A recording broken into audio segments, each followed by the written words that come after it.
The blood, the spirit that makes you walk until you disappear. In November 1961, a collective farm worker named Vasil Petrenko left his house in a small village in the Chernihiv region of northern Ukraine to walk to his neighbour's house. The distance was 400 metres. A straight road. A road he had walked every week for 30 years. He never arrived. His family searched that night. His neighbours searched the next morning.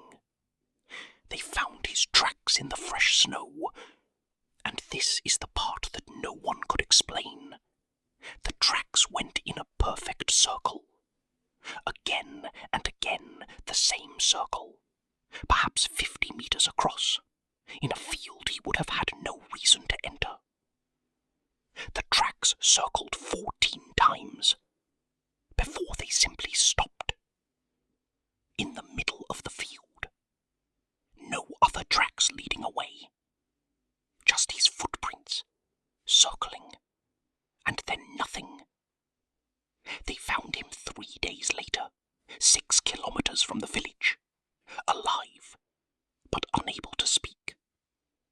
He did not know how he had gotten there. He did not remember the field, or the circle, or the 3 days between. He never walked.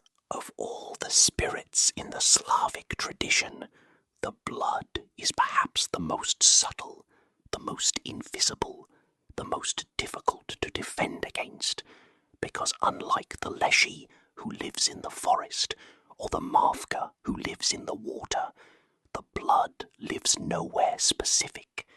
He lives in the space between where you are and where you are going.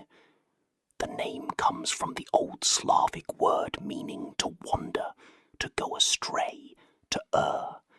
In the old moral framework of Slavic village life, getting the blood did not grab. He did not threaten.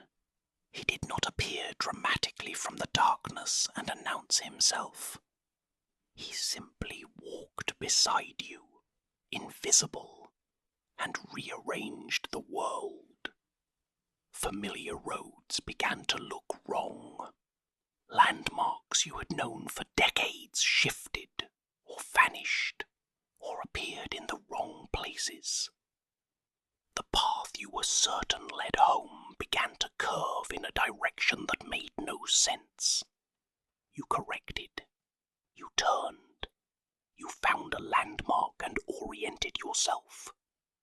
And then, 10 minutes later, you were lost again. This could go on for hours, for days. The most consistent detail across all accounts of blood encounters, from 17th century village chronicles to 20th century ethnographic records, is the circling. People affected by blood always circled, always returned to the same point without realizing it.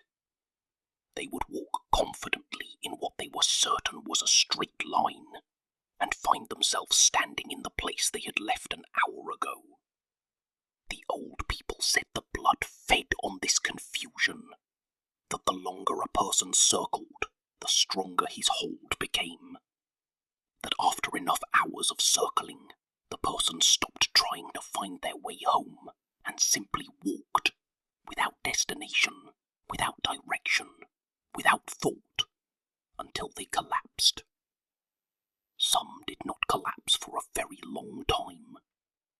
There are accounts of people found weeks after they disappeared, still walking, hundreds of kilometres from where they had started, with no memory of the journey, and no understanding of how they had survived without food or water or warmth. As if the blood had kept them walking, and kept them alive, for his own reasons. Vasil Petrenko was not the first.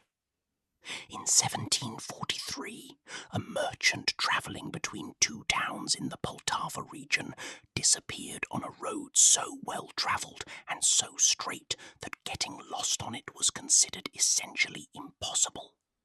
He was found 11 days later in a forest 30 kilometres from the road, sitting against a tree, eating bark. He could not explain how he had gotten there. He could not account for the 11 days. He said only that he had been following someone, a thin man in grey who always stayed just ahead of him, always just around the next bend in the path, always close enough to follow but never close enough to reach. When he had finally stopped following, he said, he found himself in the forest.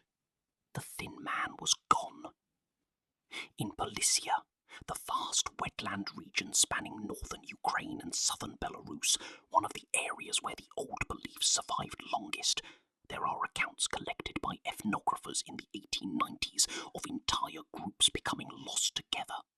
Not just individuals, families, groups of hunters, people who knew the terrain intimately, travelling together, becoming simultaneously and completely disoriented within walking distance of their own village. The ethnographers noted something curious in these group accounts.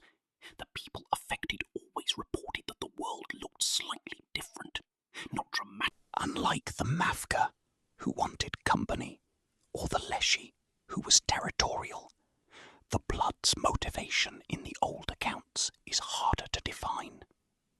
Some traditions say he had no motivation, that he was simply a force like weather, not malicious, not purposeful, just a condition that existed and that humans were sometimes caught in. Others say he was drawn to people who were already lost in some deeper sense, not physically lost, but spiritually adrift. People who had broken promises, who had abandoned someone, who had taken a wrong turn in their lives before they ever entered the road where he found them. The Blood in this tradition was not creating their lostness. He was revealing it, making external and physical what was already internal and spiritual. The man who walked in circles in the snow was already circling before he left his house. The Blood just made it visible. This tradition is perhaps the most unsettling interpretation, because it means that the protection against the Blood was not just practical, not just the right herbs or the right words. It was moral. It was about being, in the deepest sense, someone who knew where they were going and why. The Blood had no hold on a person like that. The practical protections were specific and widely consistent. If you felt yourself becoming lost, if familiar roads began to look wrong, if you found yourself passing the same tree or the same stone twice, you stopped immediately. Stopping was essential. The Blood's power grew with movement. Every step taken in confusion fed him. Standing still broke his rhythm. You turned your coat inside out. You will recognize this from the Leshy. The inverted garment appears again and again in Slavic protective tradition. To reverse your clothing was to signal that you understood you had crossed into a wrong-way world, and that you refused to stay there. You took off your belt and put it back on, starting from the wrong end. Vasil Petrenko lived for another 20 years after that November night in 1961. He became known in his village as someone who gave very specific advice to anyone who would listen. Always tell someone where you are going before you leave. Always say it out loud, not just think it, but say it. Name the place, name the person you are going to see, name the road you will take. He said it was not superstition. He said it was simply good practice. When you say where you are going out loud, he told people, you make it real, you make it a fact, and facts are harder to rearrange than thoughts. never explained how he knew this with such certainty. He never talked about the 3 days. But every morning for the rest of his life, before he left his house for any reason, to fetch water, to visit a neighbour, to walk to the end of his own street, he stood in his doorway and said, quietly but clearly, exactly where he was going and exactly when he would be back. Just in case something was listening. Just in case something was already walking beside him, waiting for him to forget. Subscribe to Whispered Stories by Candlelight. Next, the Domovyk, the spirit living inside your home right now. He has been there since before you moved in.